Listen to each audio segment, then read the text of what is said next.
Chères sœurs et chers frères en Christ, que l'Éternel vous bénisse abondamment pendant que vous suivez ce message au nom puissant et glorieux du Seigneur Jésus-Christ. Nous poursuivons aujourd'hui notre exploration de la thématique consacrée au service à Dieu. Dans le chapitre précédent, nous avons commencé à regarder à ce qu'il convient de faire pour que notre service soit acceptable aux yeux de l'Éternel.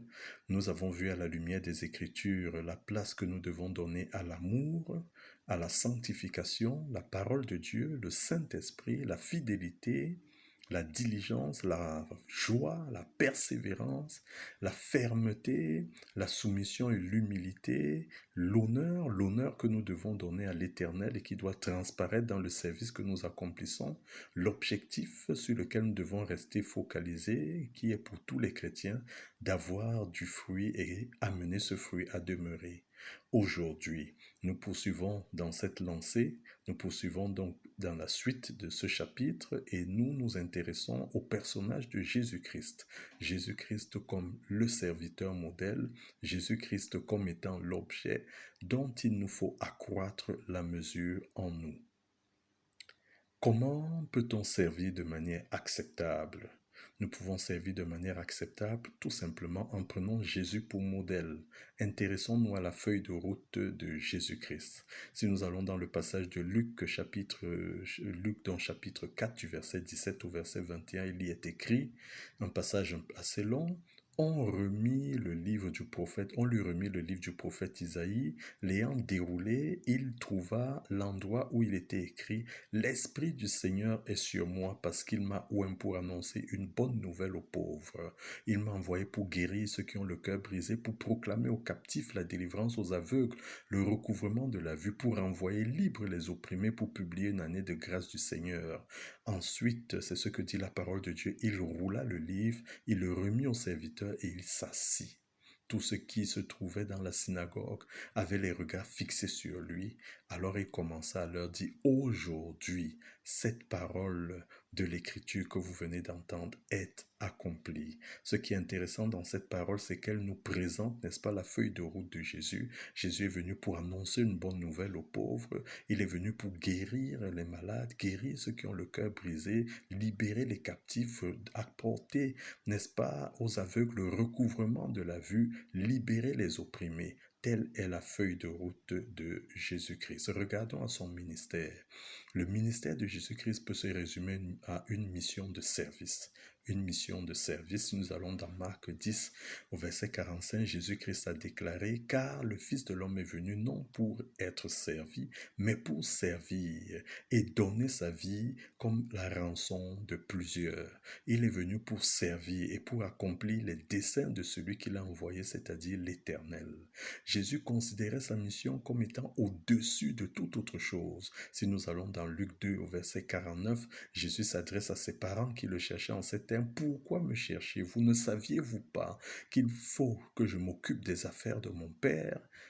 Dans Jean 4 au verset 34, Jésus s'adressant à ses disciples a déclaré « Ma nourriture est de faire la volonté de celui qui m'a envoyé et d'accomplir son œuvre. » Tout le ministère terrestre de Jésus-Christ a été consacré à l'accomplissement de sa mission de service. Dans Acte 10, au verset 38, il y est écrit « Vous savez comment Dieu a oint du Saint-Esprit de force Jésus de Nazareth qui allait de lieu en lieu, de contrée en contrée, de ville en ville, faisant du bien, guérissant tous ceux qui étaient sous l'empire du diable, car Dieu était avec lui. » À aucun moment dans les Écritures, à aucun endroit dans les Écritures, il n'est fait mention de Jésus renvoyant une personne qu'il avait sollicitée, soit parce qu'il était fatigué ou bien tout simplement parce qu'il ne voulait pas s'occuper de cette personne. Il était toujours disponible pour enseigner, disponible pour guérir, disponible pour délivrer. Regardons à la finalité de sa venue. Pourquoi Jésus-Christ est venu sur terre? Il est venu pour nous apporter la vie. Jésus, s'adressant à ses disciples, a déclaré « Le voleur ne vient que pour dérober, égorger, détruire. Moi, je suis venu afin que mes brebis aient la vie et qu'elles soient dans l'abondance. » Jean 3, verset 16, il est écrit « Car Dieu a tant aimé le monde qu'il a donné son Fils unique afin que quiconque croit ne périsse point, mais qu'il ait la vie éternelle, la vie éternelle. Jésus est venu pour nous apporter la vie éternelle. La mission de Jésus était de se sacrifier, de se donner, de souffrir et de mourir pour que nous ayons la vie, et il a tout accompli. Dans Luc 9 au verset 22, Jésus annonçant ses souffrances et sa mort à ses disciples a déclaré: il fallait que le Fils de l'homme souffrit beaucoup et qu'il fût rejeté par les anciens, par les principaux sacrificateurs et par les scribes, et qu'il fut mis à mort et qu'il ressuscita le troisième jour. Dans Jean 12 au verset 24, parlant de sa mort, Jésus a dit: en vérité, je vous le dis, si le grain de blé qui est tombé en terre ne meurt, il reste seul, mais s'il meurt, il porte beaucoup de fruits. Dans Jean 12 au verset 27, Jésus a déclaré: maintenant mon âme est troublée, que dirais-je? Père, délivre-moi de cette heure, mais c'est pour cela que je suis venu jusqu'à cette heure. Jésus était conscient, n'est-ce pas, de sa mission et conscient des implications de sa mission. Sa mission impliquait qu'il se sacrifia totalement pour l'humanité. Dans Marc 8 au verset 33, il y est relaté la réaction de Jésus-Christ après que Pierre ait essayé de le reprendre lorsqu'il a annoncé ses souffrances et sa mort aux disciples. Il est écrit: mais Jésus se retournant et regardant ses disciples réprimanda Pierre et dit: arrière de moi, Satan, car tu ne conçois pas les choses de Dieu, tu n'as que des pensées humaines. Jésus-Christ a tout accompli, selon Jean 19 au verset 30, malgré les tentations. Il a transcendé la peur des tribulations, la peur de la mort, restant focalisé sur la finalité de sa mission, la finalité de son service, c'est-à-dire le salut de l'humanité. Alors, que retenir donc de cet exemple de Jésus? Jésus qui est considéré comme le serviteur par excellence, serviteur modèle, celui que nous devons suivre. Quelques leçons. Premièrement, la focalisation sur les résultats escomptés. Jésus était focalisé sur l'objectif, focalisé sur ce qu'il devait obtenir comme résultat au terme de sa mission. Effectivement, le serviteur doit être focalisé sur le résultat final, focalisé, n'est-ce pas, sur les objectifs qui sont les siens. L'engagement jusqu'à la mort. Jésus a servi jusqu'à la mort, jusqu'à la dernière seconde. Il s'est investi pour le royaume de Dieu. Donc nous avons vu ce qu'il a fait sur la croix, obtenant le salut pour l'un, n'est-ce pas, des brigands avec qui il se retrouvait, n'est-ce pas, crucifié. Donc le dépassement de la peur des tribulations, la peur même de la mort. Jésus a transcendé la peur pour accomplir sa mission pleinement, de façon pleine et entière. La disposition à donner sa vie. Il était disposé à donner sa vie et il l'a donné pour le salut de plusieurs. Regardons maintenant à une chose essentielle: accroître la mesure de Christ en nous. Nous allons voir que nous avons tous une mesure de Christ en nous et puis nous allons voir comment accroître cette mesure. Alors, allons dans 2 Corinthiens 13 au verset 5. L'apôtre Paul déclare: examinez-vous vous-même pour savoir si vous êtes dans la foi, éprouvez-vous vous-même. Ne reconnaissez-vous pas que Jésus-Christ est en vous, à moins peut-être que vous ne soyez réprouvé? Ne reconnaissez-vous pas que Jésus-Christ est en vous? Dans Éphésiens 4 au verset 7, le même apôtre Paul déclare: mais à chacun de nous, la grâce a été donnée selon la mesure du don de Christ. À la lumière des Écritures, nous comprenons que premièrement, nous avons tous une mesure de Christ en nous.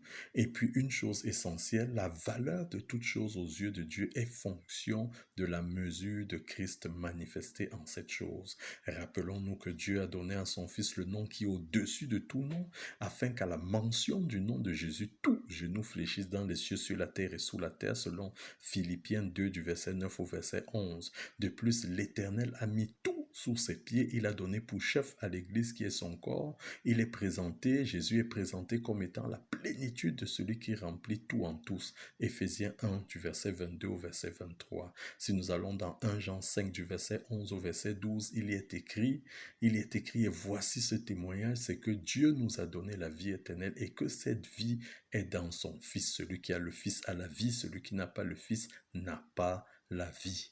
En clair, nous avons tous une mesure de Christ en nous. Tous, nous avons une mesure de Christ en nous. La question que nous nous posons, c'est que faire pour accroître cette mesure de Christ? Que faire pour accroître cette mesure de Christ? Parce que nous sommes tous appelés à œuvrer pour son accroissement. Ainsi, nous comprenons à la lumière des Écritures que le service qui est agréable à Dieu, c'est celui qui facilite l'accroissement de la mesure de Christ en nous.